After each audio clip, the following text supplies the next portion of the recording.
오늘도 주식시장이 폭락했습니다. 미국 증권시장은 고점 대비 30% 하락했고 우리나라 코스피 지수는 10년 전인 2009년 수준으로 떨어졌어요.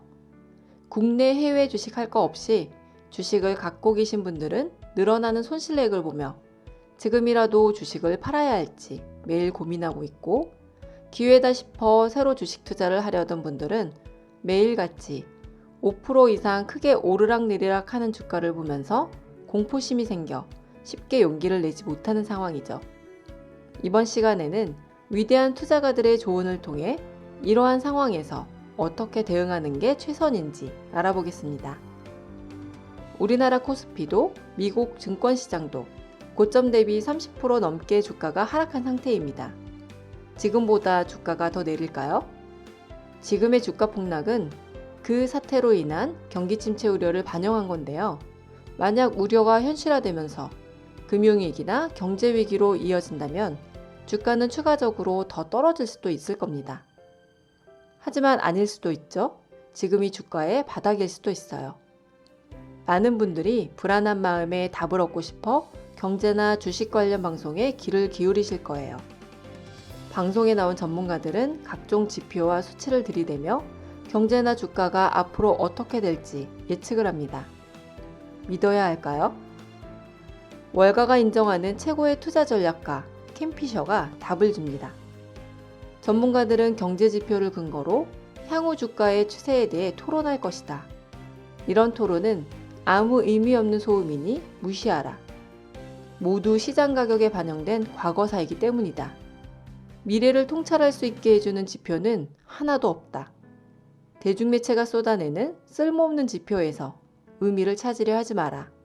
역사는 예측으로 가득하며 대부분이 틀렸다. 그 어떤 전문가도 경제나 주가의 미래를 예측할 수는 없습니다. 이 사태가 시장이 우려하는 것처럼 금융위기로 이어질지, 이미 30%나 내린 주가가 앞으로 더 하락할지 여부는 아무도 알 수 없죠. 하지만 확실한 건 아무리 단기적으로 주가가 요동을 쳐도 경제와 주가는 결국 회복된다는 거예요.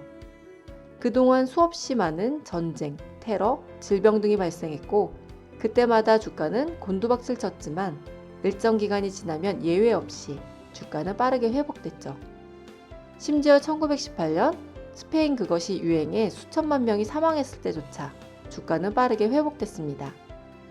역사를 보면 주가 하락이 마무리된 후 주가는 보통 V자 형태로 반등합니다. 주가 하락폭이 더 깊고 빠를수록 반등하는 상승세도 더 빠르죠. 2008년 금융위기가 좋은 예입니다. 1929년 대공황 이후 최악의 하락을 보이던 주가는 2009년 3월 9일 바닥을 찍었고 이후 3개월 만에 무려 44%나 급등했죠. 반등 후 12개월이 되었을 때는 상승률이 74%에 이르렀습니다. 많은 분들이 이미 상당한 정도의 손실을 보고 있을 거예요. 미리 주식을 팔고 빠져나오지 못한 것에 대해 자책하고 있거나 더 큰 손실을 피하기 위해 지금이라도 주식을 매도해야 할지 고민하고 계신 분들께 피터 린치의 조언을 들려드리고 싶습니다.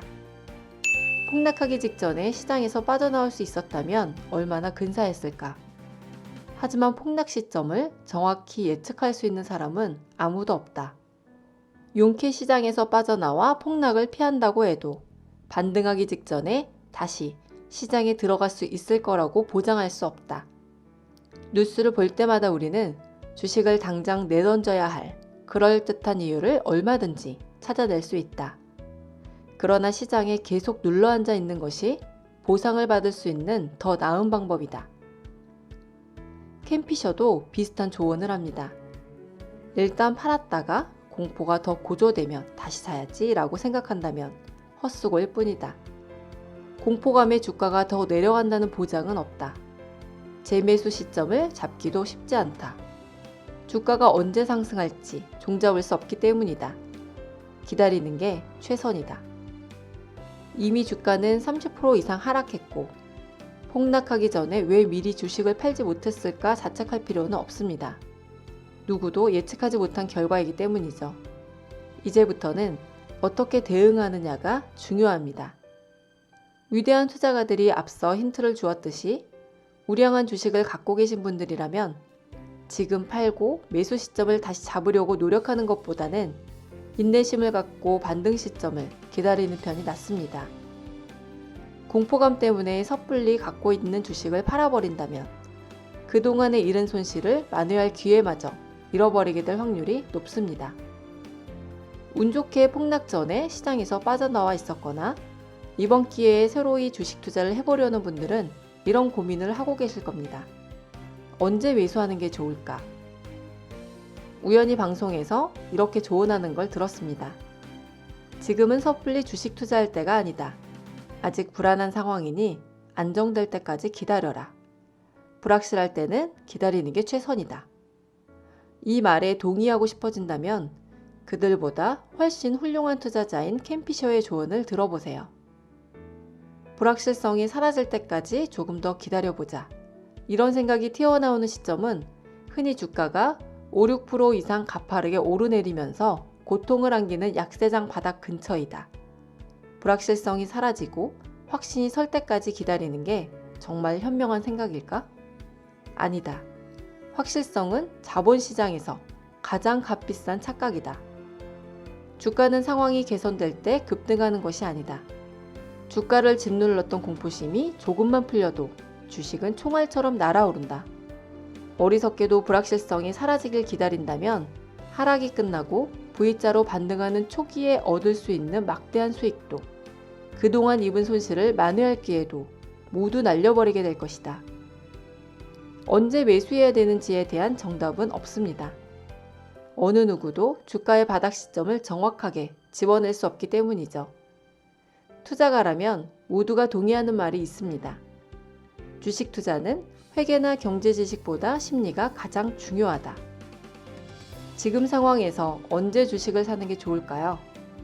불확실성이 사라지고 상황이 안정될 때일까요? 심리에 관한 명언으로 매수 시점에 대한 조언을 대신하겠습니다. 사람들이 두려워할 때 탐욕스러워야 하고 사람들이 탐욕스러울 때는 두려워해야 한다. 위험이 가장 작은 시점은 오히려 공포감이 절정에 이르고 투자 심리가 가장 암울한 때이다. 지금까지 와이즈TV였습니다.